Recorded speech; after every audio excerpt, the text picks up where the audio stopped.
welcome to one of the last matches here. We have of the first round of the lower bracket. We have a gun Balgorn Azarm that the minions love so much. Absolution, Triple Navy Augur, Double Magus, Heretic, and Vengeance.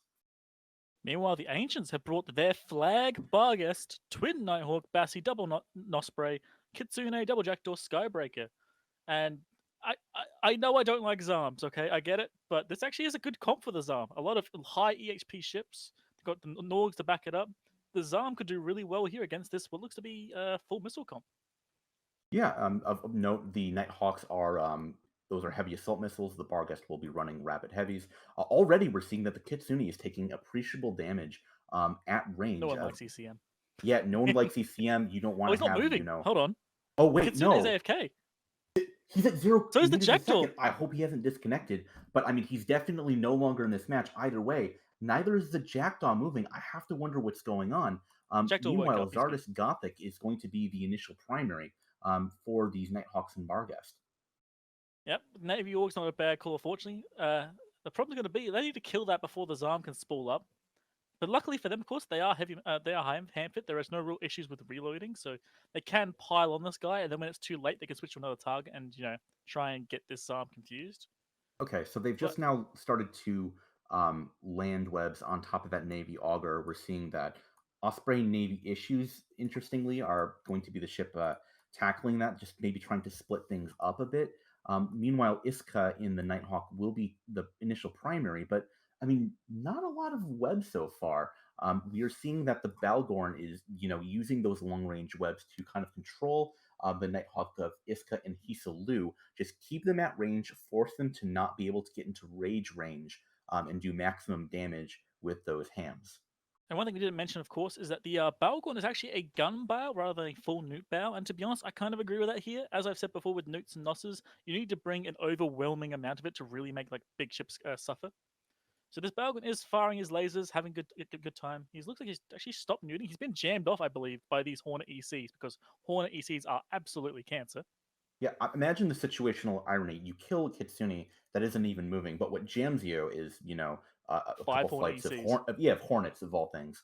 But I mean, I like the call of a gun Balgorn in this setup. You don't have a ton of damage with the Navy Augurs and the Absolution, so you want to augment that a little bit. And those three bonus heavy newts are more than enough to eventually just shut off the hardeners and keep those Nighthawks basically dead in the water.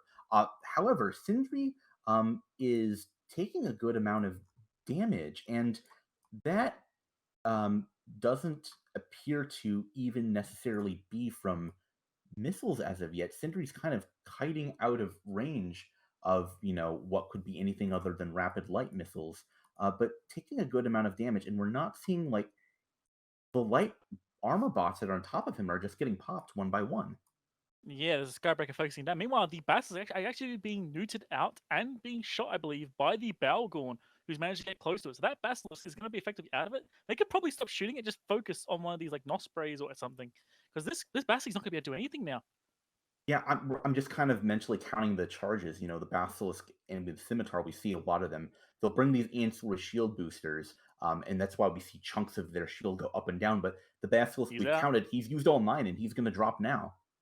Yeah, at that point, like once the Balgorn got to him, they didn't even need to kill him, but they thought you might as well finish it off. So now they're going to focus on a Osprey. Actually, it's a Osprey piled by a guy called Kieti, who's a friend of mine. So please don't die yet, buddy. I don't think that's going to Never mind. be how this match plays out. I mean, Kieti's going to fall. Minions in a very commanding position right now, being up 28 to nothing. Still having their Logi. Sindri's fully repped up and is spooling the Triglavian reps slowly but surely onto Regis, while Hisalu is being primaried, and Hisa's been suffering new NOS pressure this entire time, and the amount of damage he's taking, I'm not sure if that's just regular damage or if his hardeners are completely shut off. One thing I don't quite get right is that these I'm pretty sure these Navy Ospreys are rapid light fit. They have Jackdaws as well and Nighthawks and Barghest. They didn't have to shoot one target. They could have had the Jackdaws and Ospreys trying to pick off like some of the Maguses and stuff and spread out the reps from the Zarm, which is the Zarm's biggest weakness. Instead, they kind of piled onto one Augur Navy, who, by the way, is still alive. So it's really they had the opportunity here to really make the Zarm suffer, doing the one thing Zarms can't do, which is spread reps. and they've kind of just fallen for it, just gone for the one ship and died for it. Yeah, I mean, I could have. Well, we see that the Vengeance now. Um, Maybe we're seeing some, unbonused reps from Sindri. In those additional high slots you do have, topping off Sin Evil. But man, yeah, it's tragic, like you were saying.